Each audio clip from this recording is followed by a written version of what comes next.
close till I get up.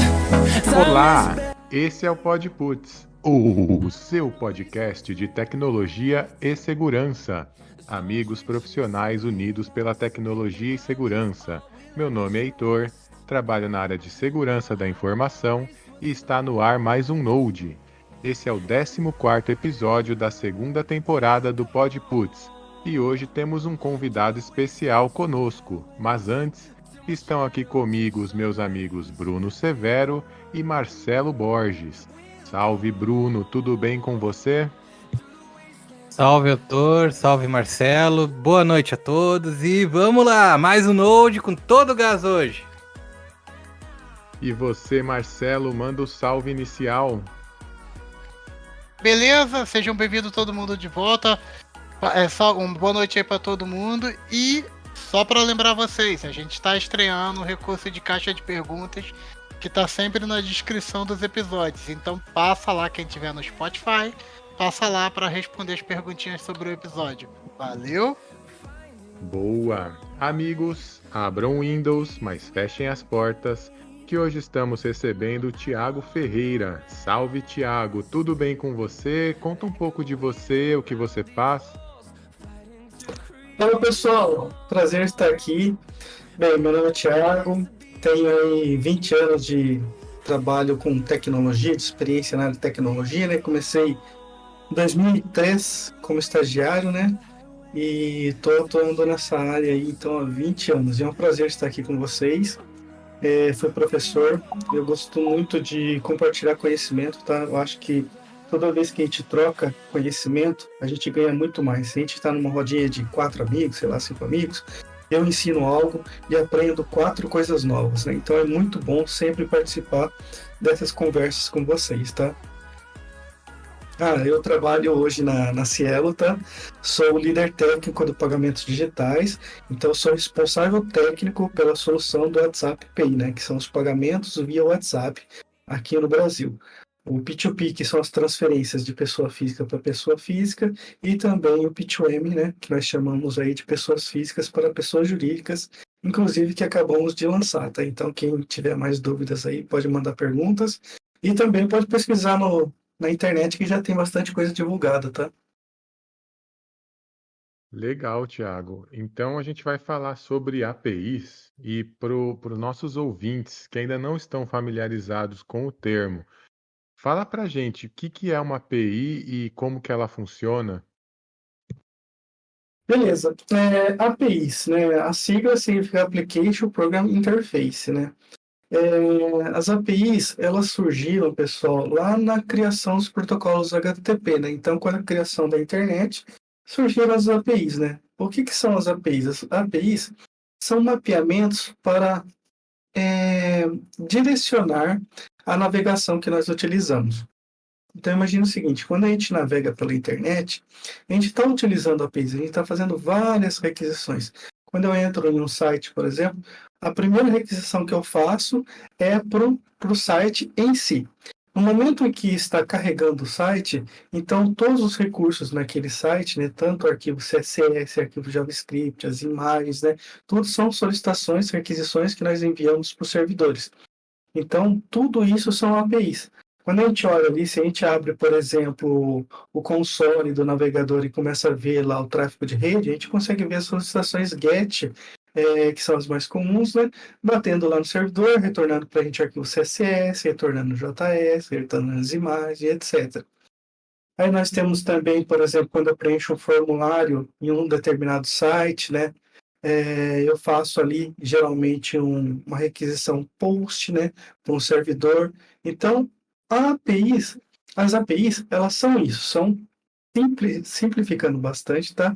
São direcionamentos de uma boa navegação. É lógico que antes a gente tinha estrutura de softwares, antes não, né? É muito atual ainda, a gente tem outras tecnologias até que são mais antigas, né? Mas quando a gente fala em software, a gente sempre pensa numa tela, num aplicativo de celular, né? E a gente não pensa nas APIs. Então, imagina o seguinte, APIs são essas formas de se comunicar de um determinado site, de um determinado aplicativo, um determinado recurso com outro sistema, com um servidor distante, com um servidor de recursos específicos, né? Por exemplo, hoje a gente tem muita coisa que a gente utiliza caches, né, na internet. Por exemplo, eu vou utilizar um JavaScript específico, uma biblioteca específica. Eu tenho o Cloudflare, que hospeda muitos desses itens, e eles conseguem nos dar uns retornos mais rápidos por conta de geolocalização e muitas outras coisas, né? Então, eu imagino que se você navega em um site, e esse site ele compartilha o mesmo script que um outro site, esse script já vai estar carregado na sua máquina. Então, a navegação o uso de APIs é focado numa boa navegação. É lógico que a gente vai falar um pouco mais, né, a fundo sobre o detalhe de APIs, que foi a evolução dela, né, para a comunicação de sistemas que estão aí separados geograficamente, né? Pô, Thiago, agora então fala um pouquinho assim, dentro desse mundo de APIs, por tu trabalhar na Cielo, deve ser muito forte o fluxo que passa, né? Todas essas demandas, todo mundo querendo usar API para comunicação com o sistema, esses sistemas hoje de cartão por tudo que pode, né? Por máquina, por celular, por aproximação.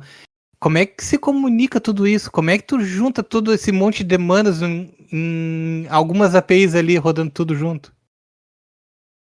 Cara, essa é uma pergunta muito legal. Bem, sim, vou passar só um pouquinho na história aí do mundo, né?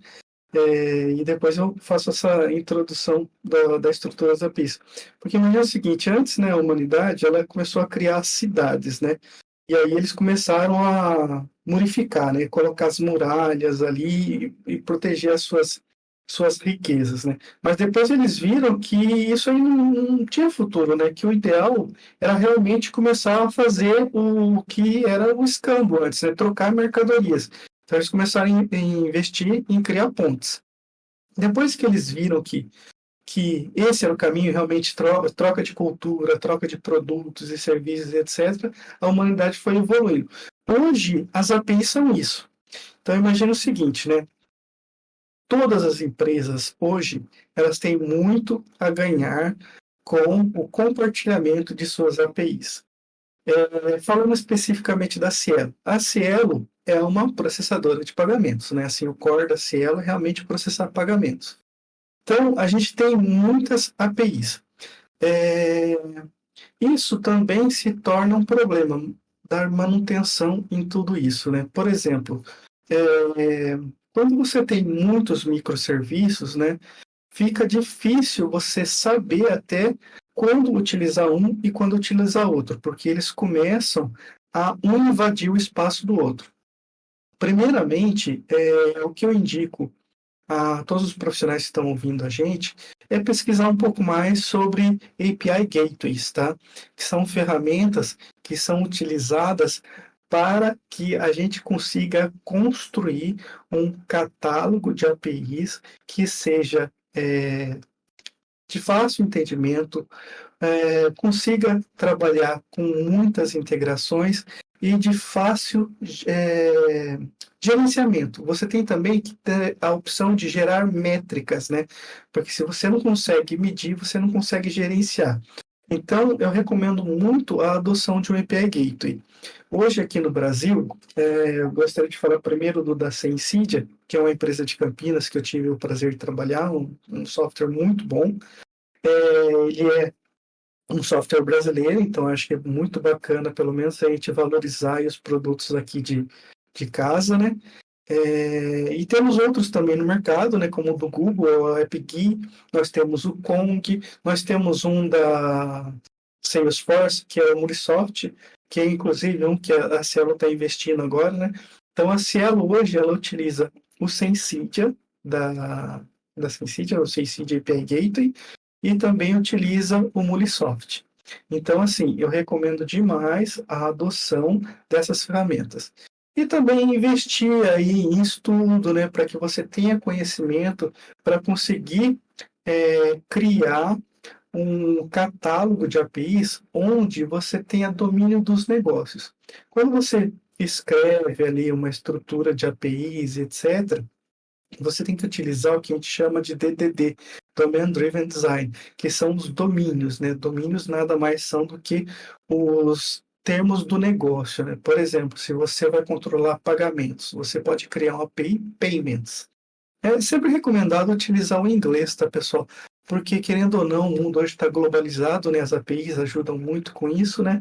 Então, é sempre bom, recomendado utilizar os seus jargões, os termos, a nomenclatura, atributos, etc., em inglês.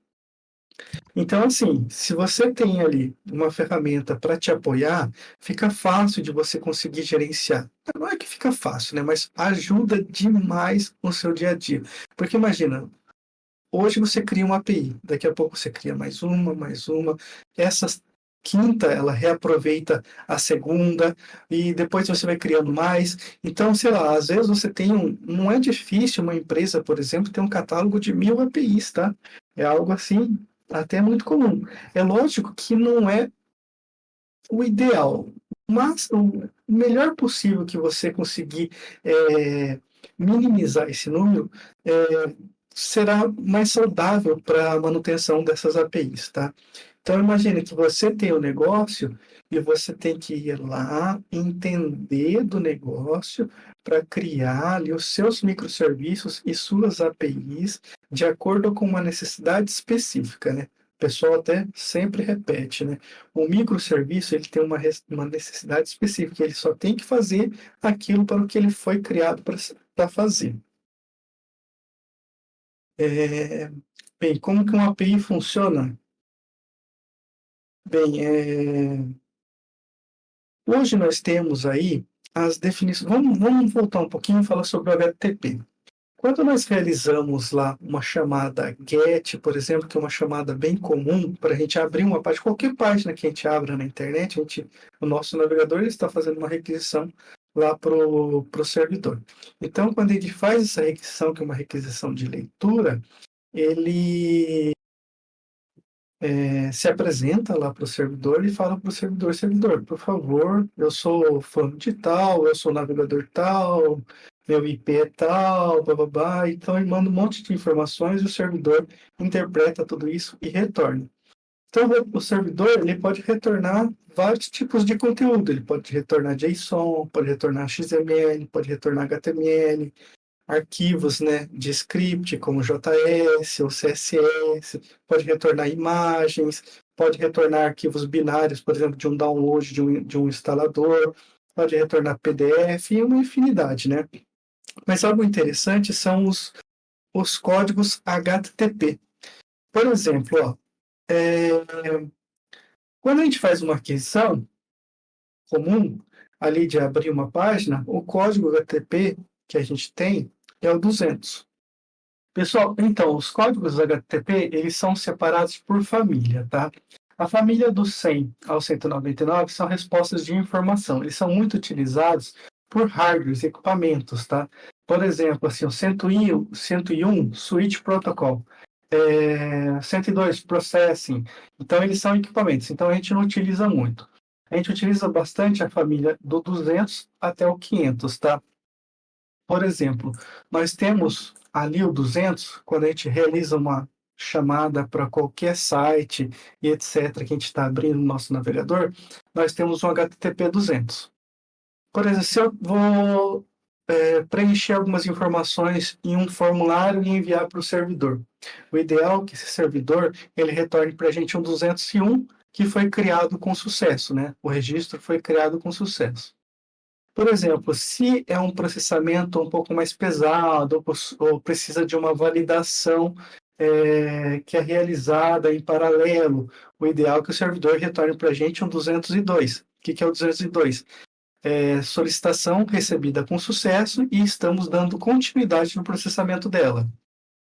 Um 204, por exemplo, eu vou realizar uma exclusão de um registro. Eu tenho lá uma lista de clientes, eu vou excluir esse cliente. Aí o servidor tem que retornar para você um 204, falando, olha, esse registro foi apagado com sucesso.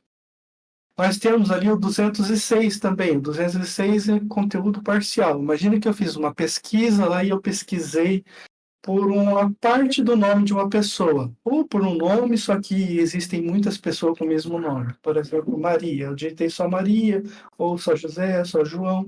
E aí a minha pesquisa retornou lá, sei lá, 500 registros. E a gente, para não carregar demais a tela do usuário, a gente só devolveu, sei lá, 50. O que a gente faz? O servidor ele retorna o HTTP code 206, que é conteúdo parcial.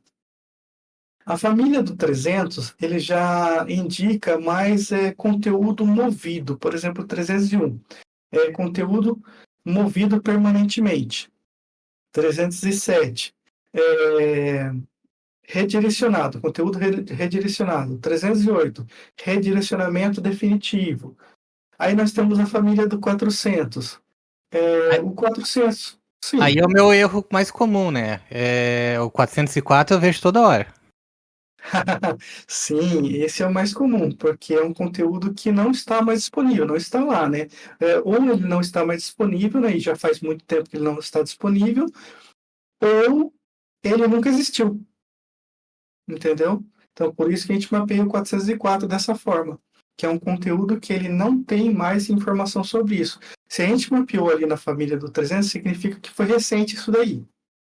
Aí, só que a gente não pode ficar lá de eterno com essa informação. Imagina que passou, sei lá, 2, 3 meses, né? Um determinado recurso, você não precisa ficar mantendo aquele recurso que vai ser chamado, que na realidade nem vai ser chamado, né, mais, porque já foi movido, né? Ele foi movido, você retornou por um mês, você retornou esses códigos da família 300, o usuário, né, ou os programadores que estão desenvolvendo alguma coisa que consuma a sua API, ele já tem que se ligar e falar, opa, peraí, isso aqui não vai estar mais disponível a partir do dia tal. Então, quando a gente coloca esses códigos aí, é bom até a gente setar lá nos cabeçalhos a data que o conteúdo vai deixar de existir, entendeu? E aí a gente tem também a informação de quando ele deixou de existir. Olha, esse conteúdo deixou de estar disponível na data tal. E aí a gente pode colocar, a partir de agora, consuma tal conteúdo. Então tem todos esses padrões para a gente seguir. Tiago, uma Sim? questão muito importante é a parte da segurança, né? Uma questão crucial quando a gente está trabalhando com APIs, especialmente quando se trata de expor dados ou funcionalidades de um sistema. Eu queria saber quais são algumas das principais preocupações de segurança que devem ser levadas em conta quando você está desenvolvendo a API. Ah, sim. A segurança é extremamente importante, né? Hoje a gente tem aí um cenário muito exposto, né? Vamos dizer assim que é muito exposto. Então, se você publica a sua API, todos os profissionais aí da nossa área, né? Eles têm acesso a essa API, eles têm conhecimento para utilizar essa ferramenta que a gente está disponibilizando. Então, nós temos os profissionais bem intencionados e temos alguns profissionais também que não são tão bem intencionados assim, né? E temos também, às vezes, até pessoas que não têm um conhecimento já maduro, né? Estão iniciando no estudo e etc. E às vezes eles cometem erros também que podem gerar alguns problemas para a gente, né? Por exemplo, assim, quando a gente disponibiliza uma API, o mínimo necessário é você colocar ela, por exemplo, no protocolo HTTPS, né? E também colocar uma autenticação nela. Então, a gente recomenda aí o mínimo um AUTH 2.0, que é a utilização lá do Credential ID e do Credential Key, que são fornecidos pelo dono da API. É lógico que isso daí é o mínimo para se começar. Se você tem aí uma aplicação de grande porte, onde você tem um tráfego muito grande de informações, algumas informações podem ser sensíveis, né? Tanto dados financeiros, ou hoje a gente também responde para a LGPD, né? Que é a Lei de Proteção aí dos Dados de Pessoas Físicas. Então, CPFs, sei lá, RG, documentação, resultados de exames e etc., a gente tem sempre que tomar muito cuidado com isso. Então, a gente indica o uso de um certificado MTLS, né, o Mutual TLS, que é o certificado que trafega entre ambas as pontas, né? A gente recomenda também o uso de uma VPN para garantir que apenas ali uma uma determinada rede tem acesso, né? Então, imagina que você tem ali duas empresas que estão trafegando dados extremamente sensíveis. Então, eles têm que ter uma VPN para poder se comunicar. E imagina que hoje, quando a gente fala de APIs, as pessoas até pensam assim, puxa, eu vou mandar um JSON e vou receber um JSON. Mas não necessariamente precisa ser assim, né? Por exemplo, eu posso mandar um JSON e receber um arquivo texto, um arquivo XML, né? Então, imagina que uma empresa que tem dados sensíveis, ela precisa utilizar isso daí porque ela está trafegando um arquivo ali. Um arquivo, às vezes, pode ser grande, né? Pode ter dados sensíveis. Thiago, E sim, vamos dizer que eu matei aula na faculdade. O que que é um JSON?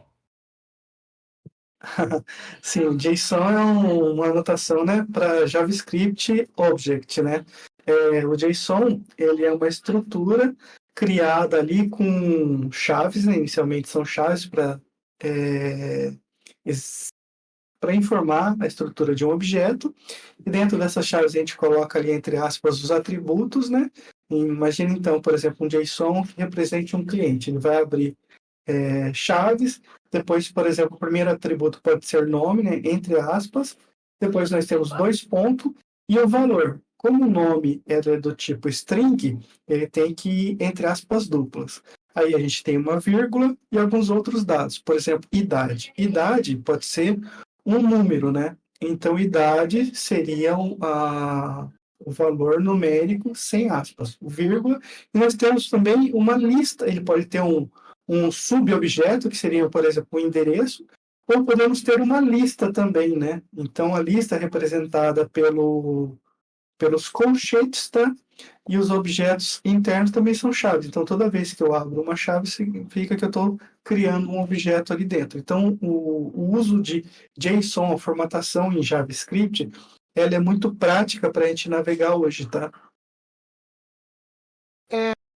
E aí, beleza, a gente tá falando que a API para lá, disponibiliza para cá, mas para quem quer conhecer, quer botar a mão numa API, como é que faz? Eu escrevo um código e mando para a empresa, eu me cadastro em algum lugar, tá público, como a gente busca uma API? Olha, isso aí é realmente interessante porque hoje nós estamos criando muitas APIs, não só a empresa aqui, a Cielo, como todo o mercado. Então, acho que para quem está iniciando, é muito legal procurar primeiro empresas públicas, né? Por exemplo, o governo ele vai liberar para a gente muitas APIs para a gente consultar. Então, ali a gente tem um catálogo gigantesco de APIs, né? E a gente consegue fazer vários estudos. Por exemplo, uma que eu comecei assim a fazer o uso há muito tempo atrás foi a do CEP. Eu fui lá, pesquisei, né, sobre a API aberta do CEP. Na época o Correio tinha algumas coisas abertas, né? Hoje já está um pouco mais fechado, a gente tem que fazer alguns pagamentos, né? Mas tem outras APIs bastante abertas. Algo que também eu gosto bastante de estudar são os conteúdos do Google. O Google disponibiliza muita coisa por APIs. Então, o Google Maps, por exemplo, a gente consegue fazer várias pesquisas via APIs lá. E é bem interessante que você consegue ter muitas informações sobre um determinado endereço. Outra coisa que eu gostava também de fazer era utilizar APIs sobre tempo e clima, né? Então, imagina que você consegue fazer sua aplicação, seu sistema, e às vezes você precisa ter alguma informação de um local, um espaço aberto, e você consegue ver o clima e indicar, olha, se você vai criar um evento e o seu evento vai ser um espaço aberto, nesse dia pode chover, tem 45% de chance de chuva. Então eu indicaria o pessoal começar dessa forma, e pesquisando, realizar os cadastros nos portais de desenvolvedor, né? Toda empresa que desenvolve APIs e publica essas APIs, eles criam um portal desenvolvedor. E nesse portal desenvolvedor, você consegue lá se cadastrar, receber seu Client ID e Client Secret e começar a realizar essas chamadas.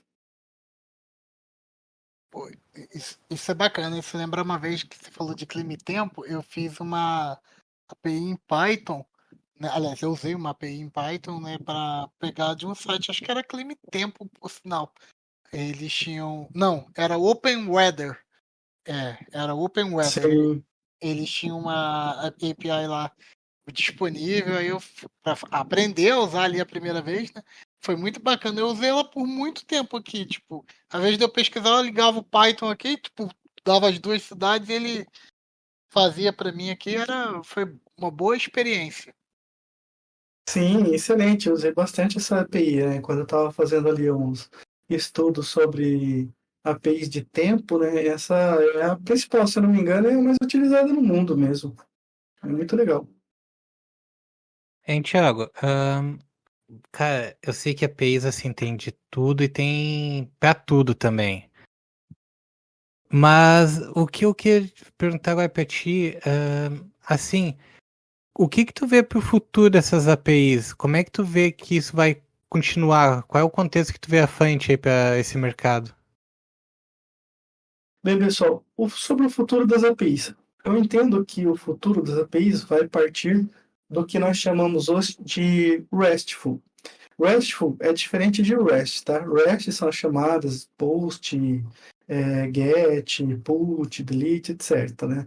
Mas o RESTful significa o uso adequado desses verbos, né? E também o uso adequado daqueles retornos HTTP code que eu mencionei para vocês. Por exemplo, o GET para fazer uma leitura, né? O POST é para fazer uma criação. O PUT é para fazer uma edição de um registro como um todo, ou seja, a gente vai ter um formulário ali com todas as informações, a gente manda todas as informações. O PET por exemplo, quando eu faço a edição de um único campo, por exemplo, eu sei que eu tenho um registro lá e eu consigo clicar numa chavinha que eu ativo e desativo. Então, o ideal é a gente fazer uma chamada PET. E o delete para as exclusões, né? Isso aí é o básico, tá? Então, para o futuro das APIs, eu imagino que nós vamos ter um estudo mais abrangente sobre o que chamamos de ATOAs, tá? O ATOAs se escreve AHTOAS, ATOAS. Não soletrei certo? ATOAS, AHTEOAS, que é uma evolução disso, tá? Muitas empresas já estão fazendo estudos relacionados a esses itens, tá? Muitos dizem que vai ser o futuro realmente das estruturas de softwares como um todo. Imagina o seguinte, ó, o ATOAS, ele prega que a gente tenha na resposta da API mais informações sobre a experiência. Então, o mínimo que se espera é que tenha uma navegação ali, por exemplo, o próximo e o anterior. Se eu faço uma busca, eu vou lá, faço a busca no servidor, ele vai e me retorna os resultados, né? Imagine que retornou aquela lista de muitos clientes. Então, eu tenho um próximo, eu vou navegando, e daí eu posso voltar para o registro anterior, e etc. Mas o que eles pregam, né? Eles pregam que o ATOAS vai poder... Não, eles pregam acho que é uma palavra meio forte, tá? Mas eles dizem que o ATOAS vai poder ser utilizado, por exemplo, para a gente construir um sistema completo. Imagina então que eu tenho uma API que segue essas definições de ATOAS. E aí você começa a chamar lá, sei lá, software X. E API X. Você chama essa API X, ela me retorna toda a estrutura ali. E ela pode retornar, por exemplo, uma estrutura de menu. Então, você bate nessa API, ela te retorna toda a estrutura de menu e você renderiza isso conforme a tecnologia que você está usando. Então, você pode renderizar para uma aplicação do seu Windows, para uma aplicação do seu Linux, você pode renderizar uma aplicação web, você pode renderizar um aplicativo mobile, tanto para iOS como para Android. E aí, através disso, você consegue, por exemplo, ir gerando tudo de forma dinâmica e ao vivo ali.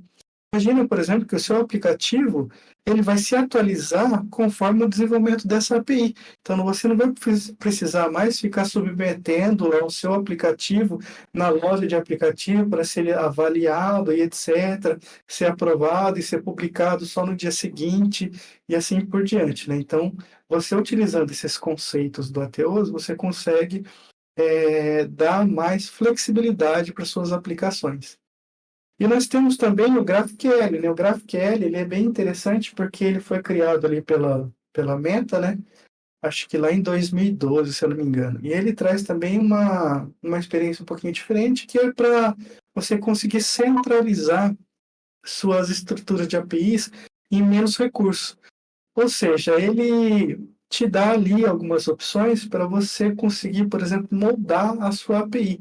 Você consegue informar os campos, por exemplo, que você quer que ela retorne. Então, você consegue, de uma forma mais flexível, fazer consultas específicas e não ficar navegando estruturas gigantescas de dados. Então, acho que muito dos estudos vão ser realizados em cima disso daí e nós vamos conseguir evoluir bastante, né? Hoje o mundo está muito, muito conectado em tudo, né? Tanto sistemas operacionais, sites, aplicativos, sistemas financeiros, empresas grandes, saúde, etc. Então, acho que muitos estudos vão chegar a curto prazo. Tiago, as APIs, elas são frequentemente associadas à integração entre diversos sistemas. A gente está falando aí das coisas boas e tal, mas nem sempre tudo dá certo, né? Então eu queria saber, quais são algumas das principais dificuldades que podem surgir durante o processo de integração e também saber se tem como já aconteceu alguma vez, alguma API ser contaminada, não fazer exatamente o que ela deveria, alguma coisa desse tipo. Acontece ou não tem como? Tem como sim. Como dar errado é o que mais acontece, gente. Por isso que a gente tem que testar bastante, homologar, ter certeza absoluta de que está funcionando corretamente, né? Uma pergunta até que eu faço para os profissionais, né? Fazia muito para os meus alunos, né? Para os meus alunos, na época eu dava aula de engenharia de software, eu perguntava para eles o que é um software bom.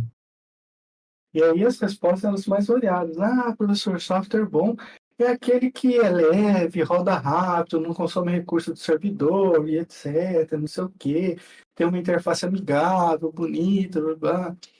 Aí eu respondi para eles, olha, tudo que vocês passaram e responderam são boas características de um software, né? Mas a principal é que ele atenda à necessidade para a qual ele foi criado, né? O mesmo para uma API. Uma API, para ser considerada uma API boa, ela tem que primeiramente atender às necessidades para a qual ela foi criada. E sobre dificuldades em integrar. Sim, existem muitas dificuldades, né? Por exemplo, hoje nós temos uma estrutura de tecnologia que vem evoluindo no decorrer dos anos. Mas a gente tem muita coisa legada, né? E por que legado? Porque antigo é ruim? Será que é ruim? Da mesma forma que eu falei para vocês, ó, um software, uma API boa, é aquela que atende à necessidade para a qual ela foi criada. Então imagine o seguinte, nós temos um sistema legado lá antigo. Ele foi escrito, sei lá, em COBOL. Esse sistema, ele é ruim? Imagine que é o seguinte, ó, quando a gente tinha lá a estrutura de COBOL, a gente não tinha muita coisa em nuvem. Então, imagine uma empresa que tem um determinado orçamento, não tem dinheiro à vontade e que investiu muito dinheiro num servidor. Comprou um servidor e está rodando o COBOL dela lá, que está perfeito, redondinho, não tem erro mais, porque todos os erros já foram corrigidos nesses últimos 30 anos. Aí a gente tem que ir lá e fazer uma integração com esse servidor COBOL. Então, isso é difícil, porque imagina que o COBOL ele tem muitas limitações, né? Então, os principais desafios são esses: como integrar uma API, né, com um servidor, com um serviço legado.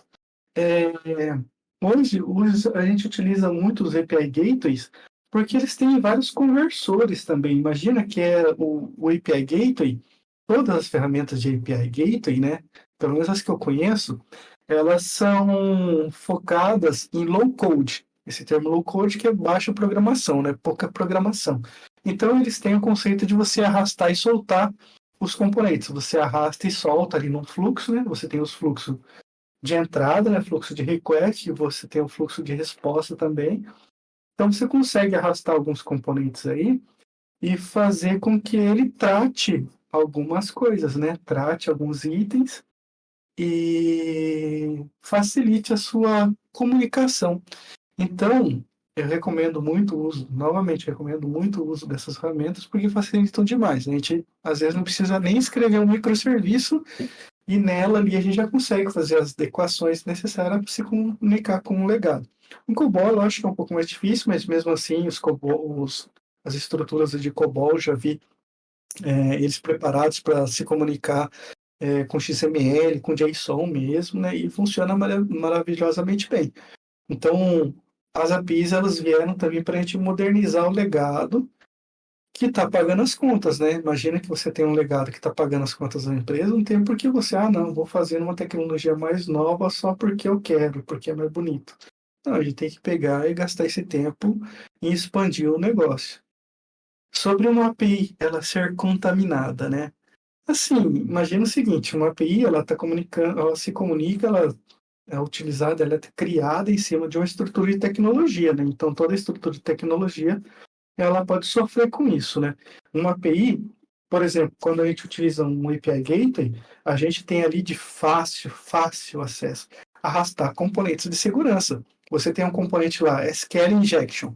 Você pega, clica nele, arrasta ele para o fluxo, tudo que entrar, tudo que chamar, todo mundo que chamar essa API vai passar por esse componente. E esse componente que ele vai fazer? Ele vai fazer todas as validações lá de SQL Injection. Então, ele vai proteger a API de ataques sobre SQL. Tem também JavaScript, ataques JavaScript. Você só arrasta, você clica no componente, arrasta ele para o fluxo, ele vai lá e para ali, olha. Eu estou identificando que houve uma tentativa de ataque JavaScript aqui nesse fluxo, nessa API. E ele barra ali. Ou até mesmo que a gente estava falando antes, né? Às vezes as pessoas não são tão experientes, ou cometer erros mesmo, né? Você consegue colocar alguns outros componentes lá. Por exemplo, você consegue colocar ali um verificador de carga. Ou seja, se alguém, por algum erro humano mesmo, mandou um body, né? Uma chamada gigantesca, sei lá, copiou um livro lá e colou e mandou não sei quantos mega ou gigas mesmo para o servidor. Ali você já consegue, na chamada, medir isso e falar, opa, peraí, se eu deixar passar isso aqui, vai derrubar meu servidor lá, meu banco de dados não vai conseguir armazenar tudo isso. Então, tudo isso você consegue bloquear. Sei lá, alguém desenvolveu uma rotina que ela se chama, né, uma rotina retroativa e faz uma chamada para essa API. Entrou num loop infinito, está chamando a API a todo momento. Chamando. Você também consegue arrastar um componente lá que ele vai ler isso daí e falar, opa, to many request, né? Nós estamos recebendo muitas requisições aqui. Ele pega, bloqueia isso e também retorna lá um 429, um código informando isso daí. E daí, se ele também tem uma credencial específica, consegue bloquear o acesso dessa credencial. Então, a gente consegue fazer muita coisa com essas ferramentas. A gente consegue subir alertas, né? A gente consegue medir, a gente consegue, por exemplo, definir horários, né, para uma determinada API. Essa API aqui é do uso do sistema da empresa, né? E só pode ser consumida no horário comercial. A gente consegue tudo isso arrastando componentes. Então, é muito importante o uso adequado de uma ferramenta para te auxiliar no dia a dia. E além dessas ferramentas, tem alguma linguagem que está dominando o cenário, tipo Python? Porque Python está cada vez mais crescendo no mercado, ou tem alguma outra linguagem? Olha, todas as linguagens, elas estão se preocupando muito com as integrações, porque a integração hoje é viver, né? Então, quando você cria um sistema, você tem que esperar que esse seu sistema seja alimentado pelo mundo. Então, independente da linguagem, se você gosta de Python, estude Python. Python é uma linguagem fantástica. E nós temos as linguagens mais chamadas aí, tradicionais, né? Eu recomendo, assim, para quem está estudando, inicialmente estudar JavaScript, né? Que é uma linguagem de entrada, né? Muito, muito legal. Assim, teve seus problemas, mas uma linguagem bem bacana. E as mais tradicionais aí são o Java e o C Sharp, né? Mas o Python está realmente crescendo, merece todo o respeito. Eu gosto muito do Python para inteligência artificial e machine learning. Eu acho que é muito bacana e eu acho que, assim, vai mudar tudo que a gente conhece de inteligência artificial em poucos em poucos anos aí. Eu acho que as ferramentas de inteligência artificial já estão surpreendendo muito, mas eu acho que, sei lá, em 1, 2, 3 anos aí vai ser algo fantástico.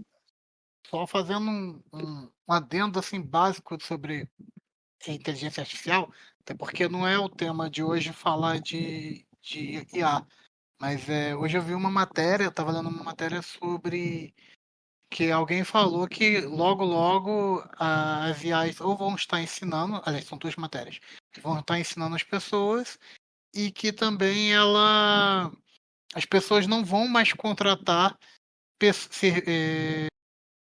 pessoas para fazer serviços que IA hoje em dia podem fazer. Então, tarefas básicas, algumas coisas assim, vão ficar mais difíceis de serem feitas por seres humanos.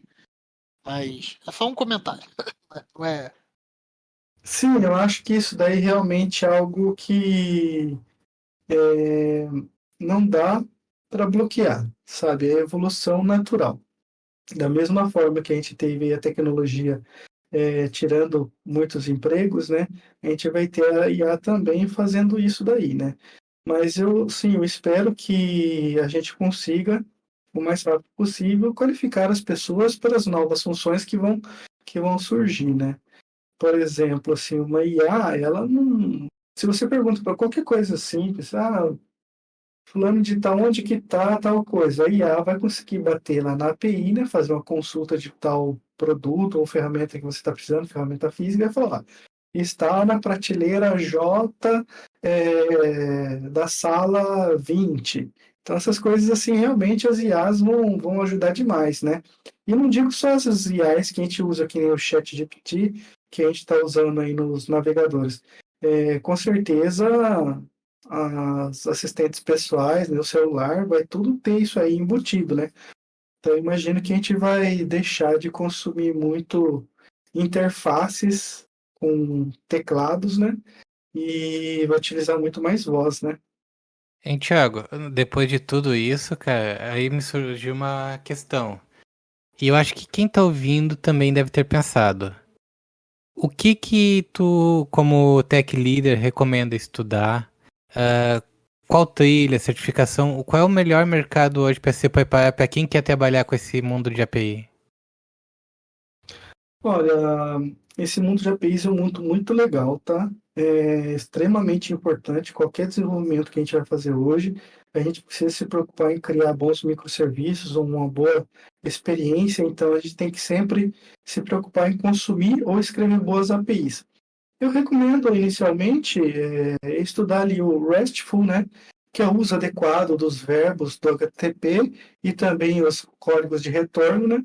Para você conseguir entender mais sobre isso daí. Eu recomendo também estudar DDD, Domain Driven Design, que é algo muito bacana para você se familiarizar com a arquitetura.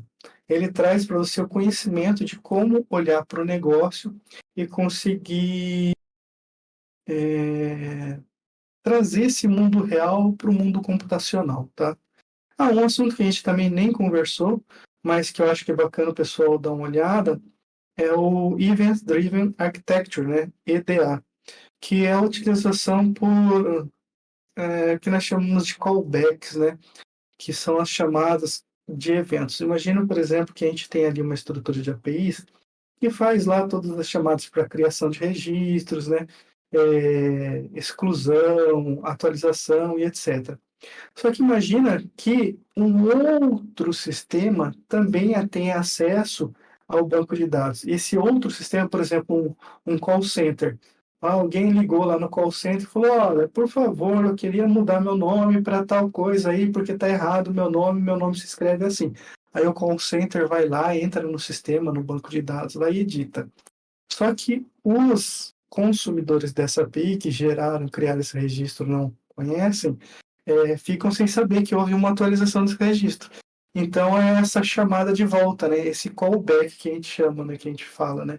Que é a chamada de retorno, que é o conceito de webhook. Então eu acho que isso também é bacana o pessoal dar uma lida para entender um pouquinho mais de como se planejar para esses casos. Tiago, você falou então que precisa estudar. Eu imagino que existam muitas vagas para quem manja de APIs, inclusive vagas fora do Brasil. É isso mesmo? Como que você enxerga o mercado atualmente? Olha, o mercado está muito aquecido, mas muito aquecido mesmo. Não tem profissional qualificado para conseguir preencher as vagas que estão em aberto, né? Para quem está pensando aí em começar a trabalhar com APIs, é assim, se você vai trabalhar com back-end, você tem que ter esses conhecimentos. Se você vai trabalhar com front-end, você tem que ter esses conhecimentos. Se você vai trabalhar com API Gateway, você tem que ter esses conhecimentos. E assim, se você quiser trabalhar fora, né, tem muita vaga também. Aí o nível de inglês tem que ser aí pelo menos uma conversação, uma comunicação, em alguns casos apenas para participar de uma daily ou trocar e-mails, né? Mas precisa ter o conhecimento de inglês, né? E eu sei que também tem muitas posições fora, né? Que por conta de legislação dos países precisa morar lá no país para trabalhar lá, né? Mas sim, olha, vagas tem muitas vagas.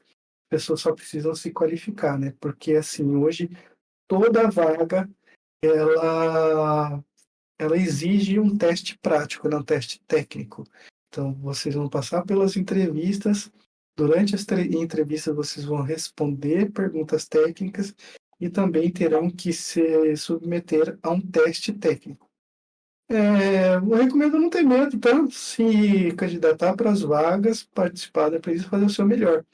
E assim, valorize muitas entrevistas que eles te deem um feedback. Olha, você errou isso, melhore nisso, porque daí te direciona no que você pode evoluir, no que você ainda não está pronto e no que você consegue melhorar.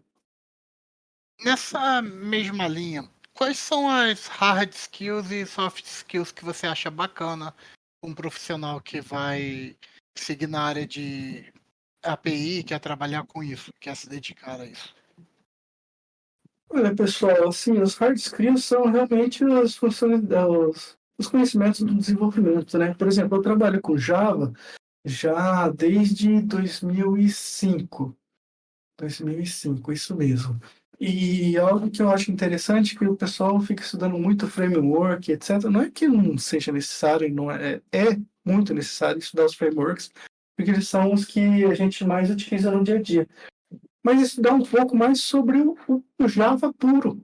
Eu acho que falta, às vezes, o conhecimento do pessoal em como fazer algo com a linguagem pura. JavaScript também vejo muito isso, né? O pessoal conhece bastante JavaScript, mas você vai ver, ele está utilizando um jQuery, está utilizando framework, e na realidade não conhece o puro. Então, acho que conhecer um pouco mais do puro ajuda muito, até para quem está começando. Começar no puro é você, é você ir um degrau de cada vez.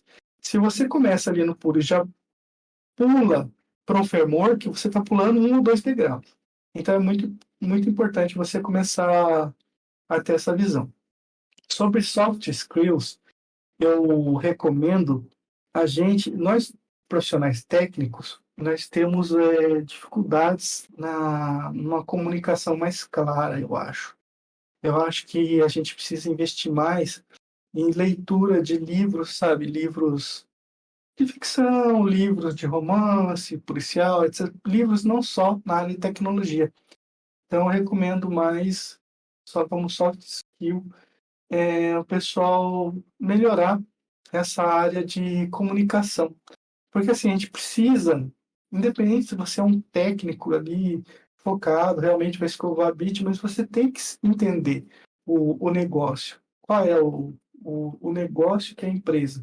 Porque imagina, independente do que é, você não trabalha, é muito difícil, só realmente quem trabalha com escrita de sistema operacional realmente cria ali algo muito técnico. Ou senão você vai trabalhar para uma empresa financeira, para uma empresa de educação, para uma empresa de saúde, uma farmacêutica, um comércio, alguma coisa assim. Então você tem que melhorar a comunicação. Eu também tomo muito cuidado com isso, tá, pessoal? Eu tenho 20 anos aí, mas um dos feedbacks recentes que eu tive foi: Tiago, invista um pouquinho mais de tempo, por exemplo, em escrever um e-mail que seja o mais claro possível. Porque às vezes você está se comunicando com uma pessoa diretamente e vocês dois estão por dentro daquele assunto. Mas em um determinado momento surge a necessidade de adicionar um terceiro. E aí esse terceiro é adicionado ali na thread de e-mails, ele caiu de paraquedas e ele não tem ali o conteúdo necessário para entender o problema e conseguir ajudar. Então, imagina, se eu tivesse criado um e-mail mais completo lá no começo, né, investindo um pouquinho mais de tempo, esse problema seria muito mais fácil resolvido, né, facilmente resolvido. A gente conseguiria evoluir essa comunicação e ganhar tempo. Então, eu recomendo, né, como soft skills, se preocupar bastante com a comunicação. A gente já tocou nesse tópico de comunicação aqui antes, sabe? Por exemplo, a gente falou muito sobre o pentester e tal, porque assim, os caras. Eu sou extremamente técnico, eu sei lidar com computadores, com isso, com aquilo, mas você às vezes precisa aprender a mostrar isso pro board da empresa, precisa falar com diretores, precisa expor a tua ideia para pessoas não técnicas. Então, você precisa aprender a transitar entre essas duas áreas, entre a área técnica e a área não técnica, e saber comunicar para ambas as partes. A gente já bateu isso aqui nos episódios. Para vocês que estão acompanhando, sabe que a gente defende isso aqui. Legal, excelente, Marcelo, concordo completamente, viu? É verdade. Tiago, o tempo passou rápido. A gente está chegando no final do Podputs de hoje. Então eu gostaria de ouvir as suas considerações finais. Tá. Pessoal, primeiramente quero agradecer a vocês pela oportunidade de estar aqui, né? Falando um pouco sobre um assunto que eu gosto muito, né? E, assim, como eu falava com meus alunos, né? Conversava com eles. Pessoal, eu gostaria de pedir para esses profissionais novos, né? Profissionais experientes também, que, assim, busquem realizar um trabalho que você tenha orgulho daquilo, né? Goste do seu trabalho, porque o que você está fazendo primeiramente para você. Então imagina que se você está desenvolvendo um software, se você faz bem feito aquele software, aquele desenvolvimento, aquela tarefa, você vai se sentir bem com aquilo. Você vai procurar realizar o seu melhor trabalho. E isso vai te dar uma sensação boa. Então, uma sensação boa, um dia após o outro, você vai se sentir muito feliz com aquilo e você vai gostar mais do seu trabalho, sabe? Eu sei que, independente, não vou ficar aí fantasiando, né? Eu sei que tem trabalhos muito difíceis, nossa área é muito estressante, tá? Mas o que eu gostaria de falar para vocês é isso: invista em vocês, invista na sua felicidade. Veja lá se o trabalho que você está fazendo está te deixando satisfeito, né? Como que você consegue evoluir, como que você consegue melhorar. Às vezes você está numa posição que não, puxa vida, não é exatamente isso que eu queria. Aí você tem que pensar, né? O que você vai fazer, o que você pode fazer para melhorar, o que você quer. Ah, não, mas eu quero trabalhar com a tecnologia XYZ. Tá bom, faça uma lista, leve em consideração como que está o mercado, como estão as oportunidades, etc. Veja como se preparar para isso, evolua. Se a empresa que você está te dá essas oportunidades, se ela não te dá, saia sempre de portas abertas, agradeça, faça um trabalho bacana, documente tudo, deixe tudo documentado. Mas mantenha o network sempre aberto, tá? O mercado de tecnologia aí, é um mercado, querendo ou não, que acaba sendo pequeno, né? A gente conhece muitas pessoas, a gente se reencontra muito no mercado. Então é isso, tente encontrar o amor mesmo no seu trabalho, no que você faz, e faça o melhor possível, porque é para você, tá? Você não está fazendo para o gerente, você não está fazendo para o dono da empresa, você está fazendo para você, primeiramente. E para as pessoas que vão acabar utilizando essa solução também, tá? Então, é isso aí.